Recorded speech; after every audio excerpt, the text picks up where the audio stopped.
Ahead tonight, the gateway to the capital opens up.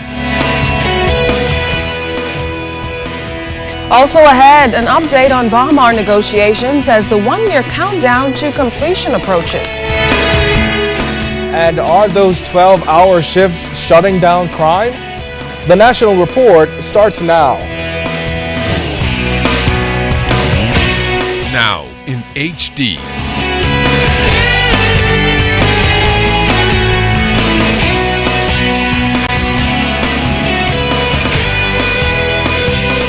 ZNS Network presents The Bahamas Tonight.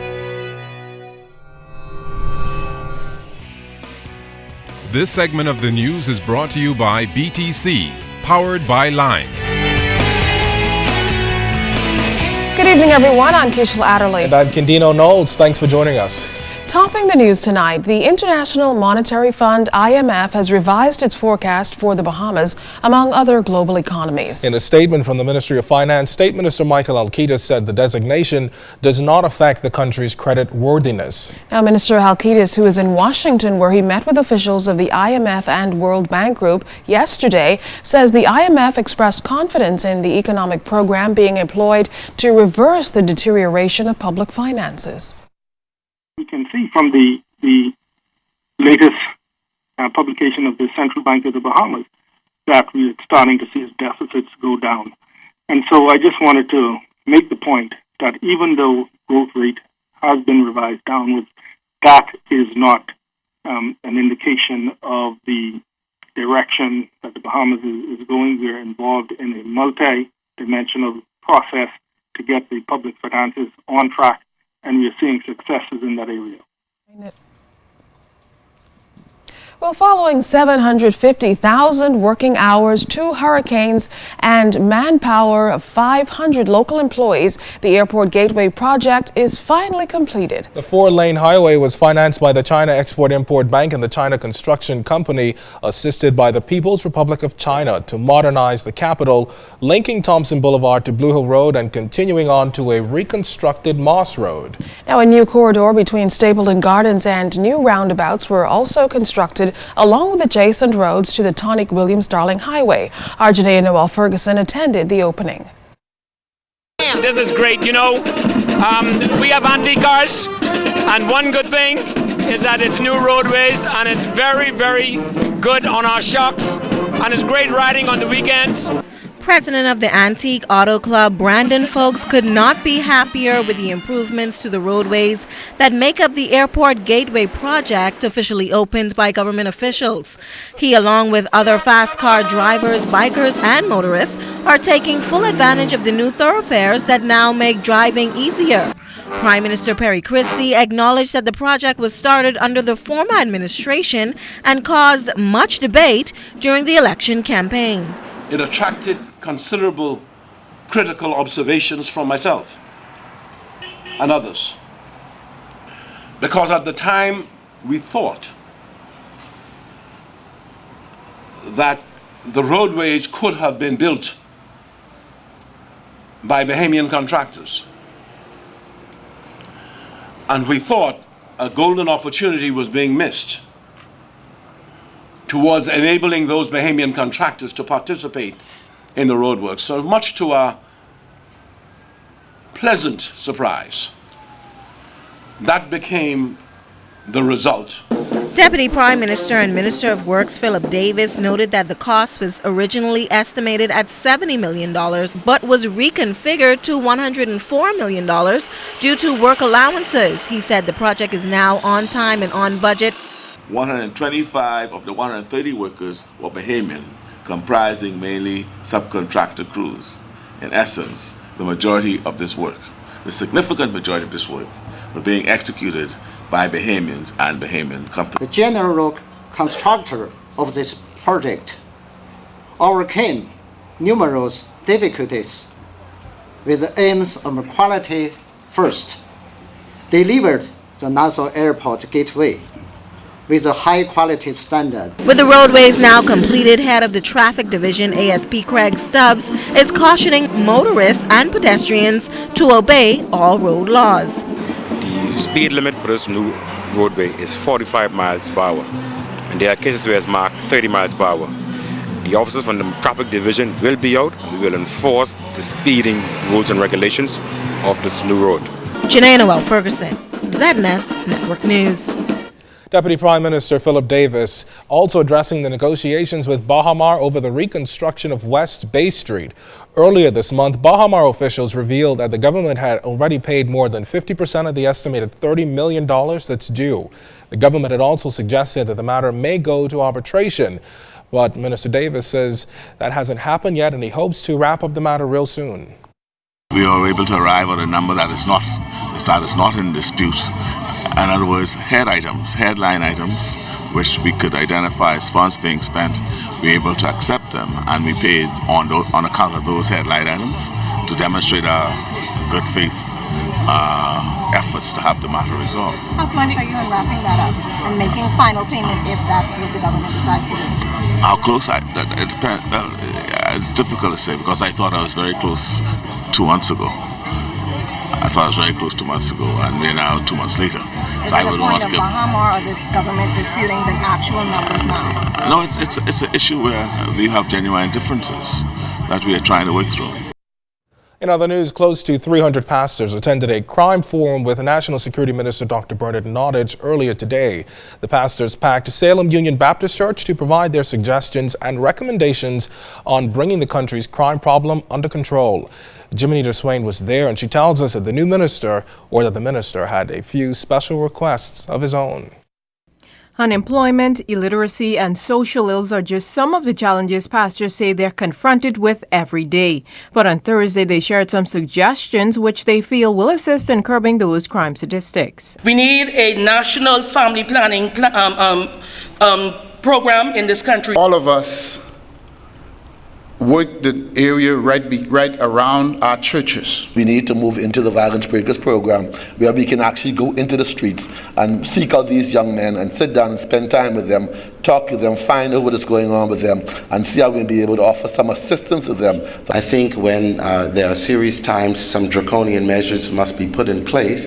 So there must be curfews that must be instituted for young persons that are underage. Head of the Bahamas Christian Council, Reverend Dr. Ranford Patterson, told National Security Minister Dr. Bernard Nottage that we cannot be selective on enforcement, referencing the outcome of the gaming referendum. If a strip club is illegal to operate a strip club in the Bahamas, and you arrest the strippers and the owners of the clubs, if gambling is illegal in our country, we expect the same level, sir, of enforcement. There are those on the front line who bear the brunt of the problem, and this appeal was made on their behalf. Once a month, give 1 hour to debrief the police, defense force, prison, or customs officers, immigration officers who are in your churches.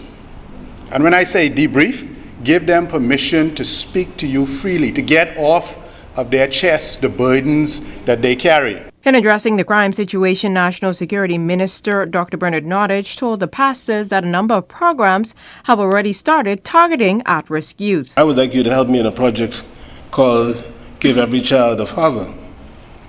Give Every Child a Father. Or in another project called SOS, which means Save Our Sons.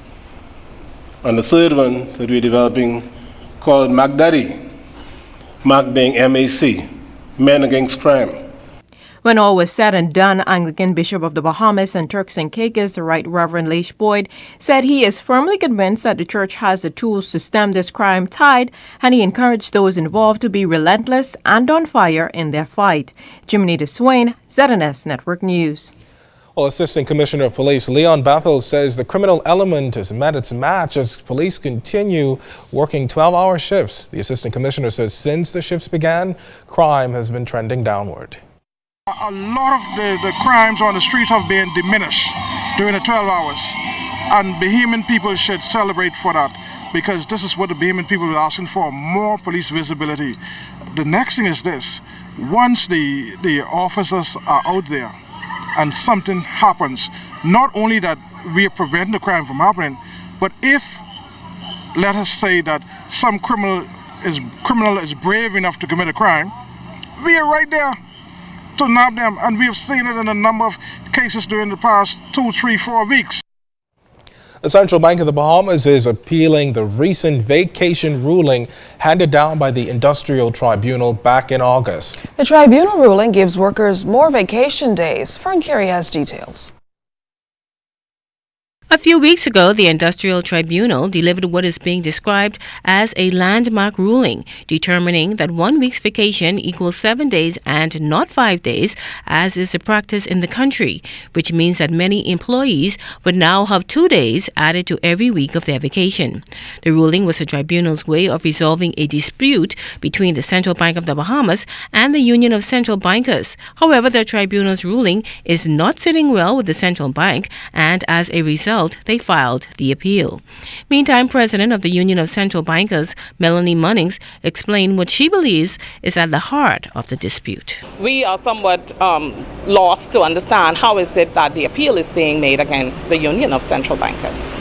All we were asking the central bank to do was comply with the law while we were negotiating. This was included in our brief that was submitted to the Department of Labor, that the only argument we had is why are they not moving from 10 days to 14 days as the law indicates. Munnings also noted that the industrial agreement was negotiated and approved by the Central Bank of the Bahamas. The agreement came into effect the 1st of November 2012 and included a term increasing the vacation benefit for persons employed with the central bank for a continuous period of 16 to 24 years and 25 years and over by 5 working days.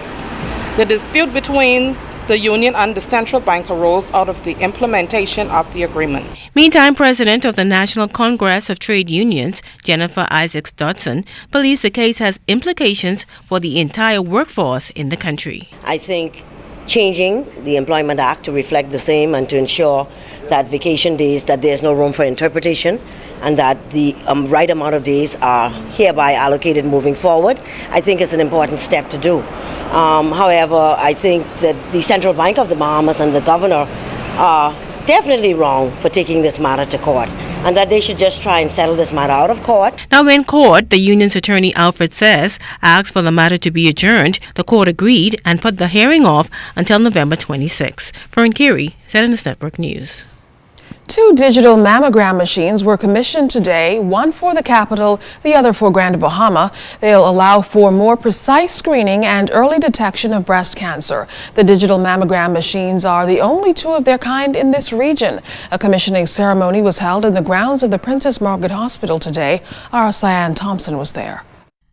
Women in the country now have access to state-of-the-art digital mammogram machines located at the Princess Margaret Hospital in New Providence and the Rand Memorial in Grand Bahama.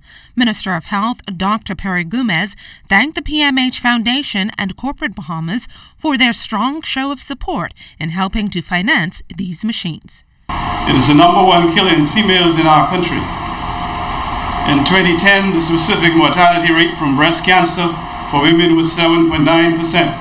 Research determined one of the highest incidents of inherited breast cancer in the world. Dr. Gomez explained that stakeholders will have to make policy decisions on the age of breast cancer screening for women and be aggressive on public education for breast cancer. To date, the average age of breast cancer in American women is 62, while for Bahamian women, the average age is 42. Meantime, Gomez says the government is committed to ensuring that women detect breast cancer early, treat it, and save lives. He added that while cancer treatment is expensive, solutions to making it more affordable is expected to come. It is expensive to get breast cancer treatment if you don't have insurance. I know a young lady who's on a drug that's is over $4,000 a month. It's serious. And so you understand why we must have national health insurance. Mr. Richard Demerit, on behalf of Chairman of the Princess Margaret Hospital Foundation, Dr. Miles Monroe, thanked the business community for making their goal of 2 new digital mammogram machines possible. For the ZNS Network News, I'm Cyan Thompson.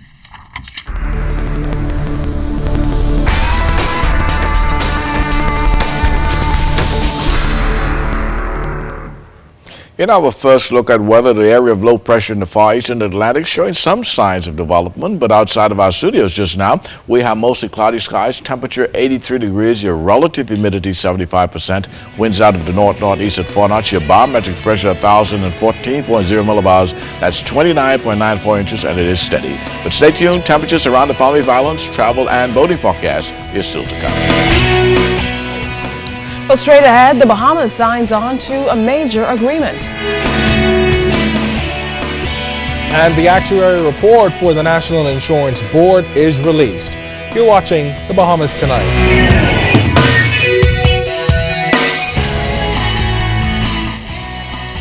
This portion of the news is brought to you by Shell Helix Ultra. Performance you can see.